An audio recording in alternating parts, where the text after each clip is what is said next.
contractions from A to Z. I tend to think of muscle contractions as a rubber band. You stretch a rubber band to its limit, and as you stretch it, it becomes thinner. But when it relaxes, it becomes thick again. I think of that as muscle contractions. If it wasn't for this guy, the brain, then nothing would happen. The brain sends out electrical impulses, kind of like lightning bolts, throughout the body. These lightning bolts can trigger things that happen, such as muscle contraction.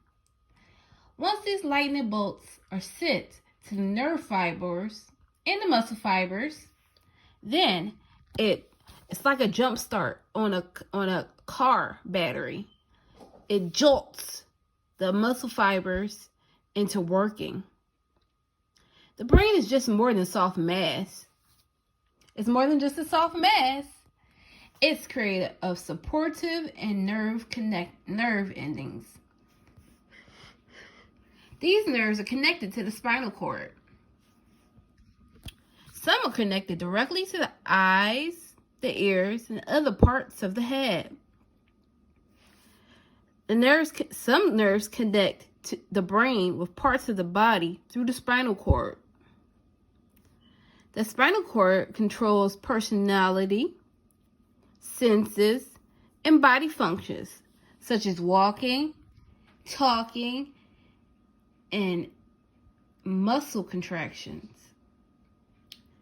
The brain is a part of the central nervous system, which is comprised of the brain, the spinal cord, and the nerves. Like I said, muscle contractions begin when muscle fibers are stimulated by a nerve impulse. That nerve impulse can come from the brain or any of the other parts of the central nervous system. The nerve impulse travels down to the muscle fibers. And when this happens, calcium ions are released. Those released calcium ions are very essential to muscle contraction. Troponin on the actin filaments are bound by calcium ions. Unfortunately, sometimes on the binding site for myosin heads, there is tropomyosin. Tropomyosin, I like to think of him as a bouncer because he blocks myosin and actin from being able to connect and form the myosin bridge. Form the cross bridge. But that calcium comes along. Calcium comes along and it knocks the tropomyosin out of its place.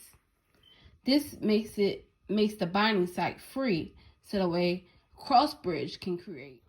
After the release of the calcium, there's actin right here in the myosin head.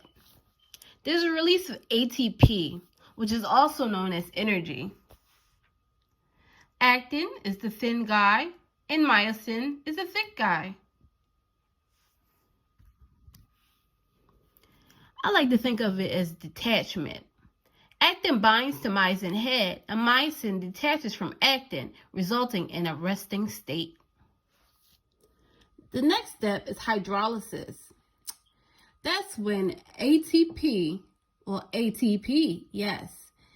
breaks down into ADP and PI, which is basically phosphate. The split results in the myosin head waking up. While standing in alert, it gets into an attachment position, a ready position. I kind of like to think of it as a runner getting ready at the running point, where they had to sit and kneel at that block and put their foot against it, and then when the whistle blows, they're ready to run. It then binds to the actin filament at the myosin binding site.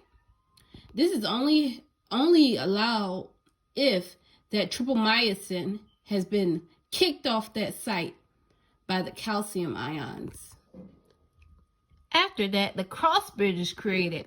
A cross bridge is kind of like a bridge. Obviously, it's in the name.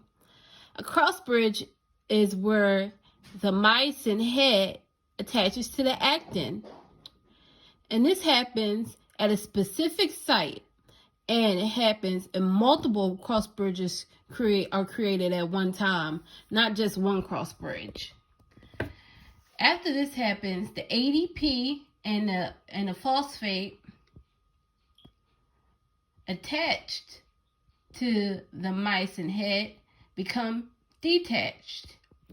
But the reason that they become detached is because a new ATP emerges and knocks them off of the myosin head. This causes the myosin head to revert back to its relaxed state or its original state. And this is what is called the power stroke. After the single power stroke, the myosin head has returned to its original state, which is a relaxed state, until ATP comes back. A new ATP emerges and starts the process all over again. The ATP powers the myosin head, and then the ATP splits into the ADP and the phosphate. And those two things act as facilitating vehicles and support the myosin head as it connects to the actin binding site.